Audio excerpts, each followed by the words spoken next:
Salam, Real izləməyə davam edirsiniz və biz sizə Bakı Olimpiya Stadionundan xəbərləri çatdırmağa davam edirik və biz hazırda Birləşmiş Millətlər Təşkilatının məskunlaşma proqramının pavilyonundayıq və burada da müzakirələr aparılır və elə bununla yanaşı bildiyiniz kimi bu il Bakıda keçirilən Şəhərsalma Forumunun əsas mövzusu qlobal mənzil böhranı və eyni zamanda qeyri-qanuni yaşayış məskənlərinə aiddir və dünyada bu cür məkanların sayı çox təəssüf ki, olduqca çoxdur və təxminən 3 milyard insan isə evsizdir və 1,1 milyard insan isə gecəqondularda qalır və bu gecəqondu əraziləri biz əslində necə tənzimləyə bilərik və burada hansı texnoloji vasitələrlə həmin o əraziləri daha yaşana bilər bir şəhərlərə çevirə bilərik. Bax, bütün bunlar barədə mənim hazırda qonağım var. Belə ki, mənim müsahibim Rudiger Arhendt'dir. O eyni zamanda data və statistika diviziyasının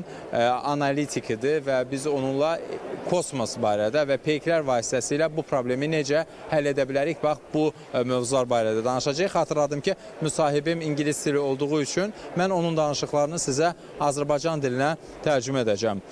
Thank you so much for sharing your time with us. And I will ask you a little bit more like this to show your face to the camera. We are seeing a lot of slums and how we can control it by the help of the satellites and at the same time to create a new and modern cities at the places where we are facing with the slums. Yes, please. No, you have already, Mike. Okay. Satellite. Can I have you a little bit like this? Okay. Yes, thank you. Okay. With the help of satellites, one can... Peyklər vasitəsilə biz... Sorry? You can keep going. I'm translating your speech. Okay.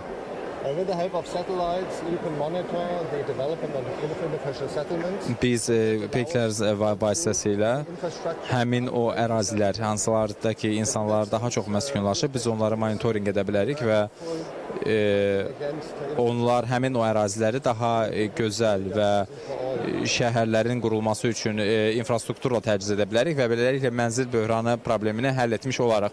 So at the same time we are facing with the land degradations in like many years, climate changes up to scales. I mean, what kind of technologies and how we can reshape our world?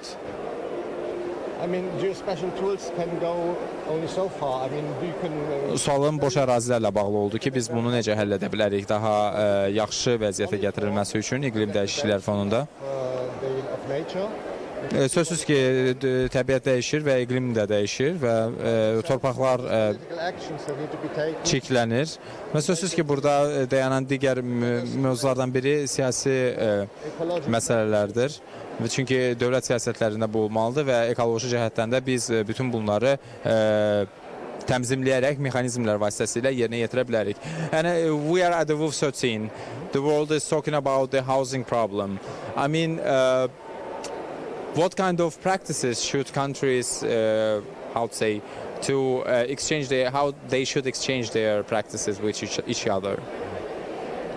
Ölkələr bir-birlərlə təcrübəni necə bölüşdürməlidirlər sualı verdim. But fundamentally it means that more housing needs to build. And it is also important to build the right type of housing. Sözsüz ki, ərazilərdən fərqli olaraq insanlar üçün həmin onların coğrafiyasına uyğun şəkildə evlər qurulmalıdır. Burada həmçinin coğrafiya və infrastruktur layihələri də olmalıdır ki, onlar və orada qurulan mənzillər üçün daha əlçatan şərait yaransın. Burada sadəcə maliyyə mövzusu deyil, burada önəmli olan digər məsələ də əslində elə ölkələrin siyasətidir.